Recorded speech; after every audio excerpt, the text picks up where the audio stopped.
Bonjour tout le monde, dans cette séance, on va résoudre ensemble un exercice très important concernant les oscillations mécaniques. C'est un exercice à propos du pendule pesant de la première session SG, classe de terminale, année 2016. Donc dans cet exercice, on a un système ici formé par une tige de masse M, de longueur L égale à 0,5 m. On a une particule placée au point C à une distance x de haut. Cette particule a une masse M1 telle que M de la tige égale à 3 fois M1. On prend G égale à 10 mètres par seconde carré pour des faibles amplitudes, puisque le système il est écarté de sa position d'équilibre d'un certain angle θ faible. Et pour θ faible, bien sûr, sinus θ à peu près égal à θ, on peut prendre aussi pi2 égale à 10. Bien, la première question, c'est de montrer que OG égale à x sur 4, tel que OC égale x. G est le centre d'inertie de ce système. Bien sûr que dans ce système, le centre d'inertie, il est quelque part là. Donc, je considère que ça, c'est le point G. Bien, comment déterminer OG, la position du centre d'inertie, en utilisant la relation suivante. Alors, OG égale, donc on a la masse de la tige qui est M fois OG de la tige plus la masse de la particule M1 fois OG de la particule divisé par AM plus M1. Donc OG vecteur égale, c'est la masse de la tige fois le centre d'inertie G de la tige, c'est le point O, puisque si on considère la tige seule, alors le centre d'inertie de la tige seule, c'est le point O, son centre. Donc c'est fois le vecteur OO. Plus M1 fois le centre G, le centre d'inertie G de la particule, n'est autre que le point C, puisque la particule, ça ressemble à un point. Alors c'est fois OC, divisé par, donc M plus M1. Bien, je choisis maintenant l'axe des X porté par la tige AB et dirigé de A vers B, donc l'axe I suivant la droite AB, et je projette suivant I. On aura OG égale, donc le vecteur OO c'est un vecteur nul, alors c'est M1, donc M1 fois OC, ça veut dire c'est M1 fois X, et puisque M égale à 3M1, donc M1 égale à M sur 3, alors M sur 3 fois X divisé par, donc c'est M plus M sur 3. Et dans ce cas, le même dénominateur, alors M fois X sur 3M plus M, alors égal à X sur 4. Donc, le centre d'inertie, la position du centre d'inertie est OG égale à X sur 4, ce qu'il fallait démontrer. Maintenant, la partie B de la première question, c'est de montrer que le moment d'inertie I du système formé par la tige et la particule égale à M sur 12 facteur L2 plus 4x2. Alors, le moment d'inertie I du système égale moment d'inertie I de la tige plus le moment d'inertie I de la particule. Bien. Le moment d'inertie I de la tige, c'est toujours d'après la donnée. Donc, I égale, I de la tige, c'est 1 sur 12 ML2. Elle est toujours donnée par hypothèse. Plus le moment d'inertie I de la particule de masse M1 n'est autre que M1 fois la distance à l'axe de rotation au carré. Donc, c'est M1 fois X au carré. Alors, I égale 1 sur 12 ML2 plus M1 c'est M sur 3, donc M sur 3 fois x2. Maintenant, on prend m sur 12 en facteur. Il nous reste L2 plus 4 fois x2. Et c'est la solution de la partie B de la première question. La deuxième question, c'est de déterminer l'expression de l'énergie mécanique du système en fonction de l'angle θ, la vitesse angulaire θ', la masse m de la tige, la position du centre d'inertie du système X et la longueur L de la tige. Je commence par l'expression de EM. Alors EM s'écrit, c'est la somme de l'énergie cinétique du système plus l'énergie potentielle de pesanteur de ce système. Donc le système ici, il est en mouvement de rotation autour d'un axe qui passe par O. Alors EC, c'est 1/2 I fois θ' au carré. I, c'est le moment d'inertie du système déjà calculé dans la partie B de la première question. L'énergie potentielle de pesanteur, ici, elle est négative. Pourquoi? Puisque le centre d'inertie G est en dessous du niveau de référence de cette énergie. Alors, c'est moins. On connaît que l'énergie potentielle de pesanteur a pour relation, c'est mgz. Mais dans ce cas, c'est la masse du système. Ça veut dire c'est m de la tige plus m1 de la particule fois g fois z. Le z ici, c'est la distance entre le centre d'inertie G et le plan horizontal passant par O pris comme niveau de référence de cette énergie. Donc, voici z. Et comment on cherche z? Alors, si on prend ce triangle, ce petit triangle rectangle, alors z n'est autre que le produit de OG fois le cosinus de l'angle θ. Alors, EM égale 1/2. On a cherché I, d'après la question précédente, c'est m sur 12. Donc fois m sur 12, facteur L2 plus 4x2 θ' au carré, moins, alors m plus m1. M1 c'est m sur 3, alors c'est 4m sur 3.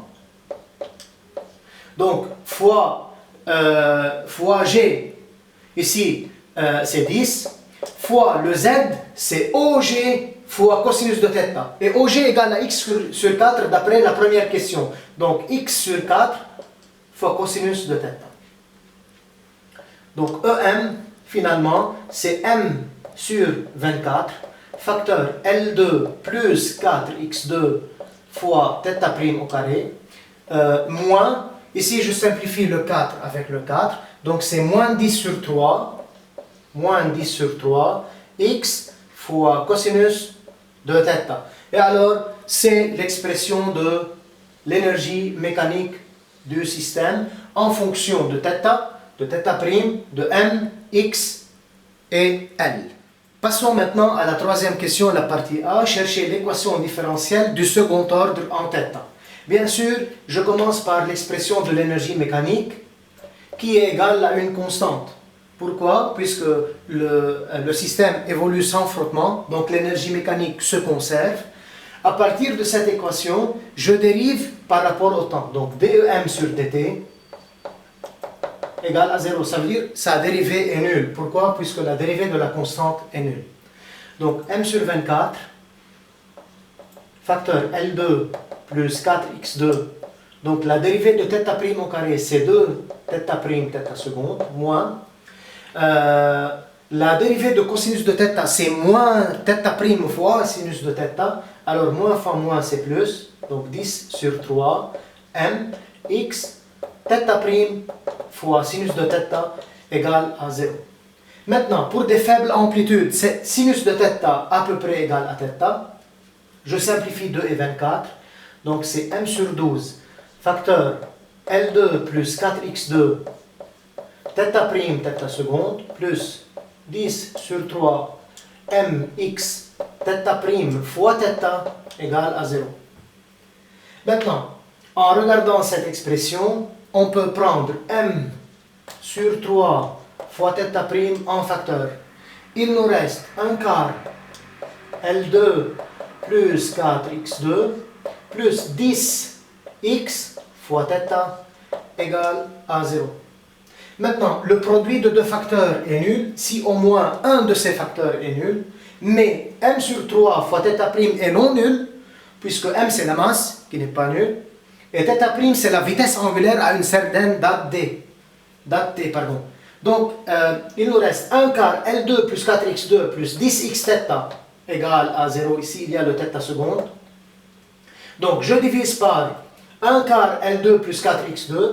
Alors, θ seconde plus 10 sur 1 quart L2 plus 4x2 fois θ, ici il y a le fois x, égale à 0. Et c'est l'expression de l'équation différentielle du second ordre en θ.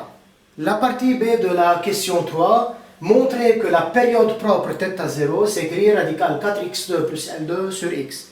Bien sûr, on doit commencer par l'expression de l'équation différentielle du second ordre. Elle est de la forme θ seconde plus oméga 0 carré θ égale à 0. Donc, puisque c'est déduire l'équation ou bien la relation de T0, j'utilise la forme générale de l'équation différentielle. θ seconde plus oméga 0 carré θ égale à 0. Alors, par identification, on aura oméga 0 carré égale à tout ça. Donc, oméga 0 carré égale à, je fais l'inverse, c'est 40x sur L2 plus 4x2. Alors, oméga 0, c'est radical de 40x sur L2 plus 4x2. Maintenant, pour chercher la période propre des oscillations, donc T0 ayant la formule 2π sur oméga 0, donc c'est 2π radical, je fais fois directement, mais fois l'inverse. Donc c'est L2 plus 4x2 divisé par 40x. Alors, le 2π à l'intérieur, ça sera 4π2, donc c'est radical de 4π2 facteur L2 plus 4x2 sur 40x. Mais π2 égale à 10, d'après l'hypothèse, donc c'est 40 sur 40, on simplifie, il nous reste T0 égale radical à L2 plus 4x2 sur x, ce qu'il fallait démontrer. C'est l'expression de la période propre T0. Arrivons maintenant à la question la plus importante dans cet exercice, quatrièmement A, déterminer la valeur de x pour que la période propre T0 soit minimale. On a cherché T0 égale radical 4x2 plus L2 sur x, donc T0 elle est minimale, si et seulement si sa dérivée par rapport à x, elle est nulle. Pourquoi? Puisque imaginez que la période T0 c'est une fonction f de x. Alors, quand est-ce que f de x a un minimum? Si sa dérivée s'annule. Donc, je fais dt0 sur dx égale à 0. Ça veut dire la dérivée de t0, mais maintenant par rapport à x. Donc, imaginez que ici, x est l'inconnu. Bien, donc la dérivée de radical de u, c'est u' sur 2 radical de u. Alors, dt0 sur dx, elle est égale à la dérivée, tout ce qui est à l'intérieur de la radicale, c'est 4x2 plus L2 sur x' sur 2 radicales de tout ça. Donc 4x2 plus L2 sur x qui est égal à 0. Maintenant, la fraction, elle est nulle si le numérateur, il est nul. Ça veut dire que la dérivée 4x2 plus L2 sur x, la dérivée de tout ça, égale à 0. Or, la dérivée de cette expression, elle est de la forme u sur v. Maintenant, c'est u'v moins v'u sur v2, pardon. Donc, c'est 8x, la dérivée du numérateur, fois x, moins 1 fois 4x2 plus L2, sur v2, ça veut dire sur x2, égale à 0. De nouveau, la fraction, elle est nulle, si et seulement si le numérateur, il est nul. Donc, c'est 8 fois x2, moins 4x2, moins L2, égale 0. Donc, 4x2 égale à L2, alors x2 égale à L2 sur 4. Donc x égale à radical de L2 sur 4, c'est L sur 2, et on s'intéresse seulement à la partie positive. Pourquoi? Puisque x désigne une longueur. Rappelez-vous que x c'est la distance entre le centre, ou bien l'axe de rotation et le centre d'inertie. Donc c'est une distance, c'est pour cela que j'ai pris x égale à L sur 2 et non pas moins L sur 2. Et voilà l'expression de x. Finalement, la dernière question, déduire la valeur de T0 minimale égale 1,41 secondes. On rappelle que T0 c'est 4x2, radical 4x2 plus L2 sur x pour une longueur de 0,5 mètres. On a déjà démontré que T0 elle est minimale pour x égale à L sur 2. Donc, tout simplement, je fais le remplacement. Donc, c'est 0,5 sur 2. Donc, c'est 0,25. Et je fais le remplacement. On aura T0 égale à 1,41 secondes. Donc, voici un exercice qui est très important concernant les oscillations mécaniques. Merci de votre attention et n'oubliez pas de cliquer sur le bouton Subscribe.